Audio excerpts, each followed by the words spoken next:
সাথে রাজনীতির সম্পর্ক আছে। এ নেতা, তোমার সাথে কোরআনের সম্পর্ক নাই। শুধু নেতা না, আমরা যারা আছে আমাদের সাথে কোরআনের সম্পর্ক নাই। যদি কোরআনের সম্পর্ক থাকতো তাহলে কোরআনের কারখানা, কোরআনের মাদ্রাসার জন্য আজকের মাহফিল, কোরআনের মাহফিল, তাফসীর মাহফিল, কোরআন থেকে আলোচনা হবে।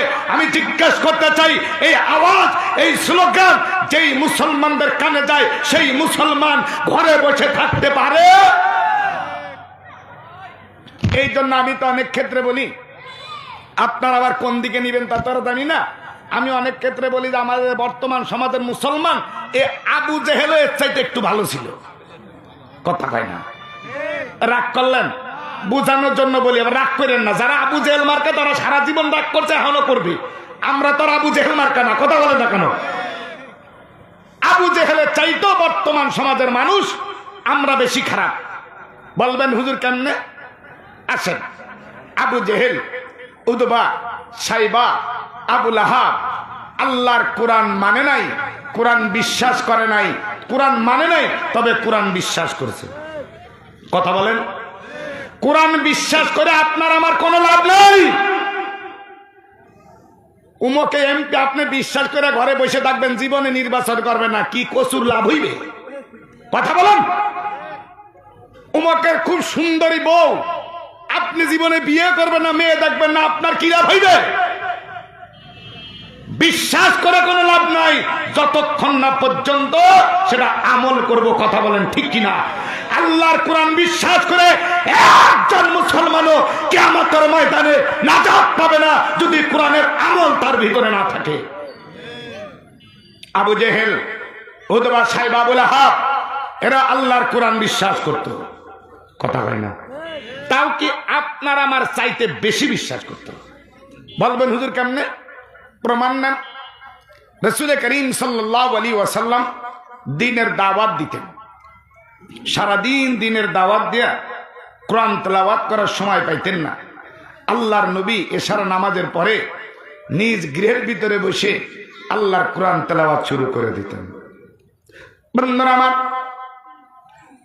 আমার নবী, আপনার নবী কালমার দাওয়াত সারাদিন ঘুরে ঘুরে মানুষের দ্বারে দ্বারে কালমার দাওয়াত দেওয়ার পরে গভীর রজনীতে আমার নবী আল্লাহর কোরআন নিয়ে বসে যাইতেন।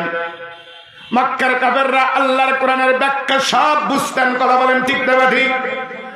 আবু জেহেল, উতবা, সাইবা, আবু লাহাব তাদের ঘুম হারাম হইয়া যাইল চুরি করে কনকনে শীতের ভিতরে অন্ধকার রাত্র আমার নবী যাতে না দেখতে পারে, মুসলমানরা যাতে না দেখতে পারে, চুরি করে আল্লাহর নবীর ঘরের চতুর্দিকে গভীর রাত্রে এসে আবু জেহেল কোরআন শুনত।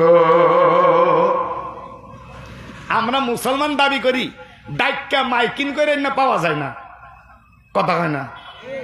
আর আবু জেহেল মুসলমান ছিল না, কোরআন বিশ্বাস করত। গভীর রাত্রে শীত, অন্ধকার, চুরি করে এসে আল্লাহর নবীর ঘরের পাশে কানটা লাগাইয়া কোরআন শুনত। বন্ধুরা আমার, একদিন আবু জেহেল ডাকে বলে, এ উতবা, সাইবা, আবু লাহাব, আমরা আল্লাহর নবীর মুহাম্মদের কণ্ঠে তার কোরআন মানি না, তার কোরআনকে আমরা বিশ্বাস করি না, অথচ আমরা এই গভীর রাত্রে এসে তার কণ্ঠে কোরআন শুনি। মক্কার লোকেরা যদি জেনে যায় আমাদের আর মাতব্বারগিরি থাকবে?